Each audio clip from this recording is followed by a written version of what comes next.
Baik, Assalamualaikum warahmatullahi wabarakatuh. Perkenalkan, nama saya Sirwahyuni dengan NIM 2106411000086 dari kelas 4C. Di sini saya akan menjelaskan terkait langkah-langkah atau sistematika dalam menjawab soal UTS statistika. Mungkin langsung aja. Nah, untuk soal yang pertama yaitu seorang guru akan menguji efektivitas penggunaan kartu bergambar terhadap kemampuan menghafal istilah IPA dalam bahasa Inggris. Kelompok 1 disebut kelompok kontrol, dan kelompok 2 disebut dengan kelompok eksperimen. Kedua kelompok ditempatkan pada ruangan dengan fasilitas yang sama dan akan mendapatkan tugas yang sama dalam kurun waktu yang sama pula. Bedanya pada kelompok kontrol, kelompok eksperimen selama menghafal dibantu dengan kartu bergambar, sementara kelompok kontrol tidak. Kemudian di sini ada data banyak istilah IPA yang dapat dihafal oleh masing-masing subjek. Ada kelompok kontrol dan juga kelompok eksperimen. Nah, di data kelompok kontrol ini, P-nya itu kita ganti dengan digit kedua dari NIM akhir saya, berarti kalau misalnya 86, berarti diganti dengan 8. Untuk kelompok eksperimen, Q-nya ini diganti dengan NIM akhir saya, berarti kalau 86, berarti diganti 6. Kemudian dari soal tersebut, kita bisa menentukan uji komparasi yang akan kita gunakan untuk menyelesaikan atau menjawab soal nomor 1 ini. Nah, berdasarkan soal nomor 1 ini, kita bisa menyelesaikannya menggunakan uji komparasi dua sampel independen atau dua kelompok populasi yang saling bebas atau tidak saling berdekatan. Itu. Kenapa? Karena di nomor 1 ini, di soal nomor 1 ini, guru itu menggunakan dua metode yang berbeda pada dua kelompok yang berbeda pula, di mana kelompok kontrol itu menggunakan dalam menghafal istilah IPA tidak menggunakan bantuan media apapun, sedangkan pada kelompok eksperimen dalam menghafal istilah IPA itu menggunakan bantuan berupa kartu bergambar. Gitu. Dan juga, semisal kita lihat jumlah data antara kelompok kontrol dan kelompok eksperimen ini berbeda, lebih banyak kelompok eksperimen. Jadi, bisa kita simpulkan untuk menjawab soal nomor 1 ini kita menggunakan uji independen. Gitu. Kemudian di sini kita bisa langsung menjawab soal nomor 1. Sebelumnya disclaimer dulu bahwasannya di sini saya sudah mengerjakan soal nomor 1 dan soal nomor 3. Jadi di sini saya hanya akan menjelaskan langkah-langkah atau sistematika dalam menjawab soal nomor 1 dan soal nomor 3 gitu. Nah, untuk yang pertama yaitu kita akan menguji terkait data banyak istilah IPA yang dapat dihafal oleh kelompok kontrol dan kelompok eksperimen. Nah, untuk asumsinya itu data berdistribusi normal. Kenapa? Karena syarat uji independen itu data harus berdistribusi normal. Nah, kemudian prosedurnya itu yang pertama adalah menentukan parameter yang akan kita uji gitu. Jadi parameter yang akan diuji yaitu adalah rata-rata berdasarkan soal tadi. Kemudian menentukan hipotesis H0 dan H1. Untuk H0-nya itu tidak ada perbedaan rata-rata banyak istilah yang dihafal oleh kelompok kontrol dan kelompok eksperimen. Dan H1-nya itu ada perbedaan rata-rata banyak istilah yang dihafal oleh kelompok kontrol dan kelompok eksperimen. Kemudian untuk prosedur ketiga yaitu menentukan taraf kepercayaan.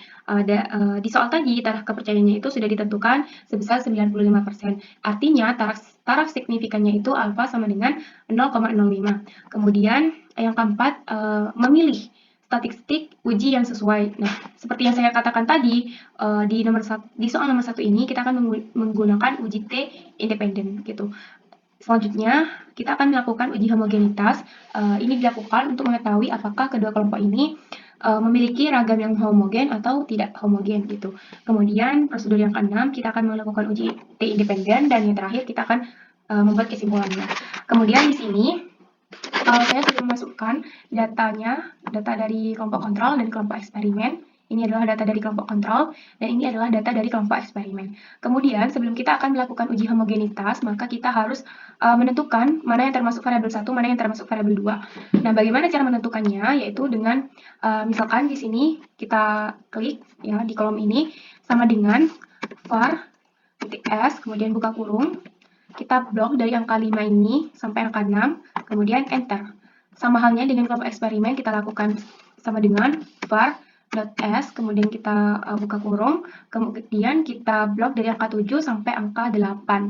Kemudian kita enter gitu. Jadi ini yang saya kerjakan sama dengan yang saya contohkan tadi. Tuh, kita hapus.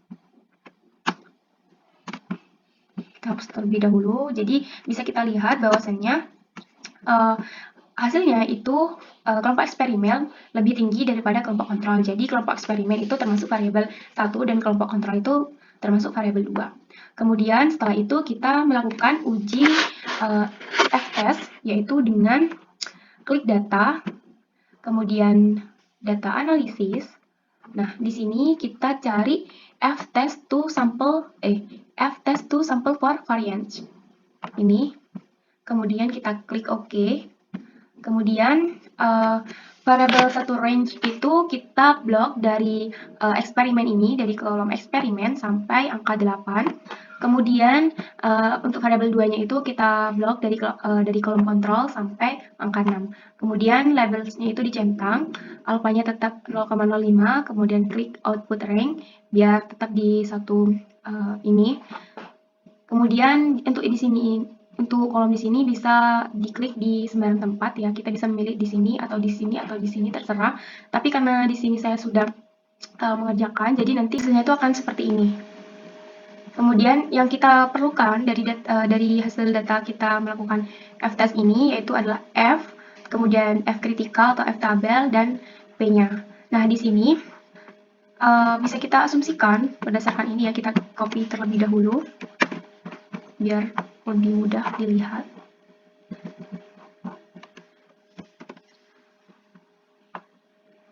Nah, di sini itu kan F-nya itu 1,00. Kemudian F kritikal atau F tabelnya itu 2,53. Nah, bisa kita lihat bahwasanya F-nya ini berarti kan kurang dari F tabel gitu. Maka H0 diterima sehingga data homogen gitu kayak ini. Artinya ragam populasi 1 dan 2 itu homogen. Kemudian kita bisa juga menggunakan p-value di mana P-nya ini kan 0,5 sedangkan alfanya itu 0,05 sehingga lebih banyak P-nya daripada alfa sehingga P lebih besar dari alfa, maka terima H0 sehingga data itu homogen. Ini juga bisa dilihat di sini.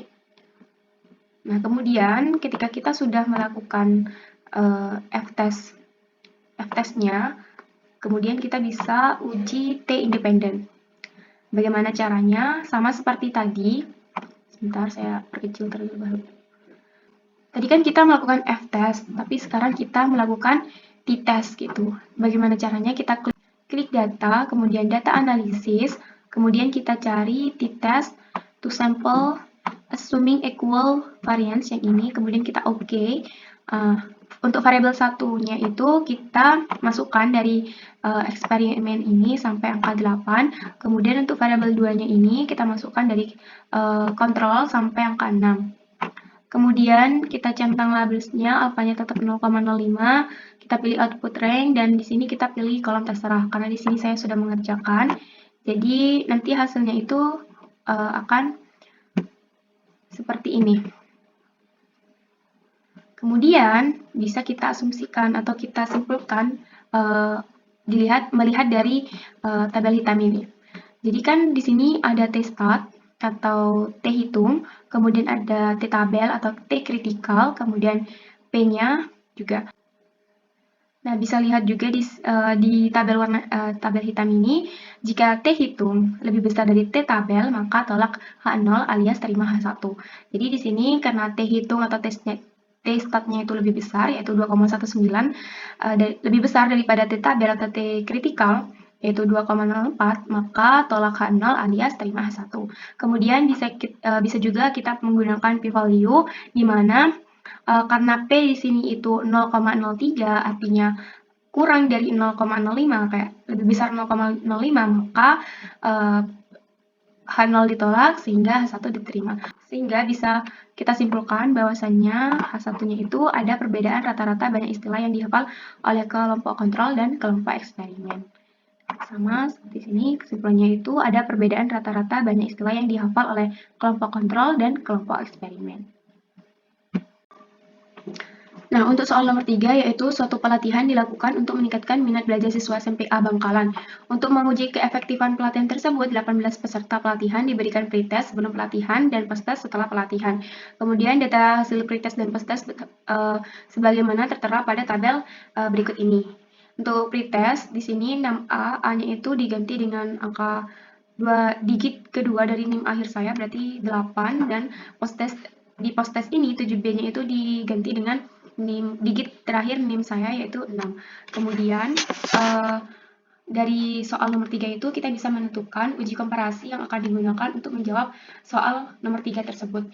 Nah, berdasarkan soal nomor 3 tersebut, kita bisa menggunakan uji komparasi dua sampel dependen atau berpasangan atau saling berpasangan, jadi tidak saling bebas. Nah, kenapa? Karena pada soal tersebut, subjek atau kelompok yang menjadi sampel itu berasal dari kelompok yang sama, dan bisa kita lihat bahwasanya jumlah data antara pretest dan posttest itu sama, banyaknya itu sama gitu. Jadi kita bisa menggunakan uji dependen atau berpasangan. Kemudian di sini kita bisa langsung mengerjakan soal nomor 3. Untuk itu kita akan menguji data hasil minat belajar siswa SMPA Bangkalan sebelum dan sesudah pelatihan. Untuk asumsinya itu data berdistribusi normal sama kayak tadi.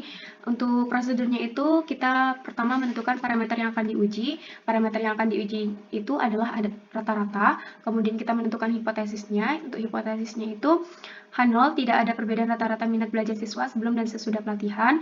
H1-nya itu ada perbedaan rata-rata minat belajar siswa sebelum dan sesudah pelatihan. Kemudian yang ketiga, taraf signifikannya itu 5%. Ini di soal tadi sudah ditentukan bahwasanya taraf signifikannya itu 5%. Artinya alfanya itu 0,05. Kemudian yang keempat, kita menentukan uji statistik yang sesuai dengan apa yang saya katakan tadi. Di sini kita akan menggunakan uji T berpasangan atau dependen. Kemudian kita akan melakukan hitung uji statistik, kemudian yang terakhir adalah kesimpulan. Nah, di sini saya sudah memasukkan data pretest dan posttest. Nih, kemudian kita bisa langsung melakukan t-test paired to sample for means. Kenapa? Karena karena di sini kita akan menggunakan uji T berpasangan, jadi kita menggunakan t-test paired to sample for means. Caranya adalah klik data, kemudian data analisis, kemudian kita pilih t-test paired to sample for means. Kemudian kita OK. Untuk variabel satunya itu adalah yang pretest. Kita blok dari pretest sampai angka 72. Kemudian variabel 2-nya itu kita blok dari posttest sampai angka 77. Kemudian kita centang labelsnya, kemudian kita pilih output range, kemudian di sini kita bisa klik kolom sembarang gitu. Nanti hasilnya itu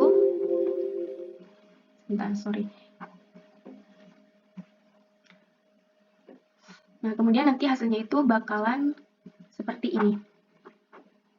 Nah, di sini dari hasil t-test paired to sample for means, kita yang dibutuhkan itu adalah t-stat, kemudian P-nya, kemudian T critical to tail. Itu. Di sini saya akan copy terlebih dahulu biar kita bisa menyimpulkan. Nah, karena di sini T hitung atau t-statnya itu ini ya, min 5,21, kemudian T kritikalnya itu kan 2,10. Nah, yang memenuhi dalam persamaan ini itu adalah yang ini. T hitung kurang dari min T tabel, maka tolak H0 alias terima H1. Nah, karena T hitung atau T stat itu min 5,21, kemudian kurang dari min T tabel atau min 2,10, maka H0 ditolak alias H1 diterima. Bisa juga kita menggunakan p-value. Nah, di sini P-nya itu kan 0,000007 dan alfanya itu 0,05. Kemudian bisa kita simpulkan karena P itu kurang dari alfa, maka H0 ditolak alias H1 itu diterima. Sehingga kesimpulannya itu H1 itu diterima. Sehingga bisa kita tulis di sini kesimpulannya itu ada perbedaan rata-rata minat belajar siswa sebelum dan sesudah pelatihan. Mungkin itu saja yang bisa saya sampaikan. Kurang lebihnya mohon maaf. Wassalamualaikum warahmatullahi wabarakatuh.